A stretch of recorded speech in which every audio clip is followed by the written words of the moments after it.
இன்னைக்கு நம்ம ஊர்ல பாத்தீங்கன்னா மாடு கிராஸ் பண்ணி மக்கள் இடிச்சு இறக்குறாங்க. இன்னைக்கு ஒரு குடிநீர்ல கழிவுநீர் கலந்து மக்கள் இறந்து போறாங்க. ஸோ இன்னைக்கு ஏகப்பட்ட பிரச்சனைகள் இங்க சூழ்ந்திருக்கு.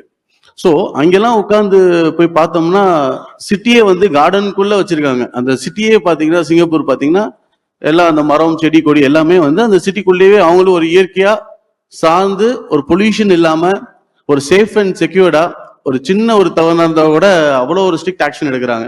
இங்க பாத்தீங்கன்னா வாரத்துக்கு ஒரு கொலை. ஒரு போலீஸ் ஸ்டேஷன்ல இருந்து ஒரு பையன் வெளில போலீஸ் கிட்ட பேசிட்டு வரான். அந்த பையனை 3 பேர் சேர்ந்து வெட்டி கொண்டு அவனை சீரியஸ் ஆகி ஹாஸ்பிட்டல் அட்மிட் ஆகி இப்படி இருக்கும்போது எப்படி ஒரு புதுச்சேரி வளரும்? ஸோ இந்த மாதிரி ஒரு நோக்கத்தை எடுத்துதான் சரி நம்மளை மாதிரி இளைஞர்கள்லாம் எல்லாரும் இந்த அரசியல்னு சொன்னாலே ஃபர்ஸ்ட் வீட்டுல இந்த சைட்லாம் போயிடாதீங்கன்னு சொல்லி பயமுறுத்தி வச்சிருக்கக்கூடிய ஒரு ஒரு விஷயம் அது. அப்படி இருந்தும் அந்த மாதிரி ஒரு விஷயத்துக்கு எங்களை மாதிரி இளைஞர்கள்லாம் வரும்போது எங்களை டிமோட்டிவேட் பண்ணலைனாலும் எங்களுக்கு அட்லீஸ்ட் மோட்டிவேட் பண்ணலைனாலும் இல்லை சப்போர்ட் பண்ணலைனாலும் எங்களை வர விடாம தடுக்காதீங்க. நம்ம மற்றவங்களுக்கு ஒரு எதிர்காட்டாதான் வரோம். நம்ம இதுல சம்பாதிக்கக்கூடிய எந்த ஒரு வாய்ப்பும் இல்லை.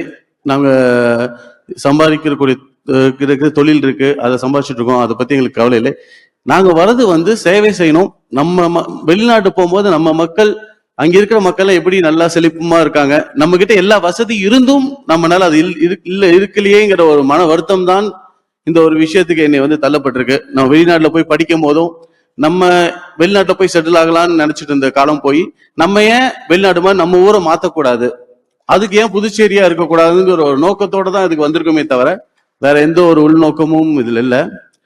இது கண்டிப்பா என்னால முடிஞ்ச உதவிகள் நல்ல விஷயங்கள் செய்வோம். இது வருஷம் இந்த மாதிரி பிரைட் ஆஃப் புதுச்சேரி மனிதர்கள் இந்த மாதிரி அன்னைக்கு ஒரு ஈவெண்ட் நடந்த ஆபிட்டான்னு சொல்லி ஒரு குழந்தைகளுக்காக ஒரு ஈவெண்ட் பண்ணோம்.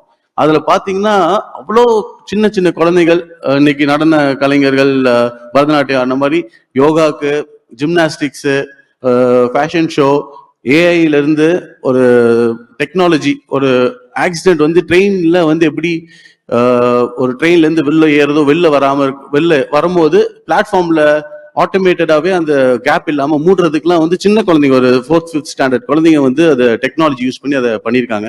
ஸோ இவ்வளோ டேலண்ட்கள் இருக்கும் போது இவங்களுக்கு நம்ம வழி வகுத்து இவங்க வளர்றதுக்கு நம்ம உதவி பண்ணணும்.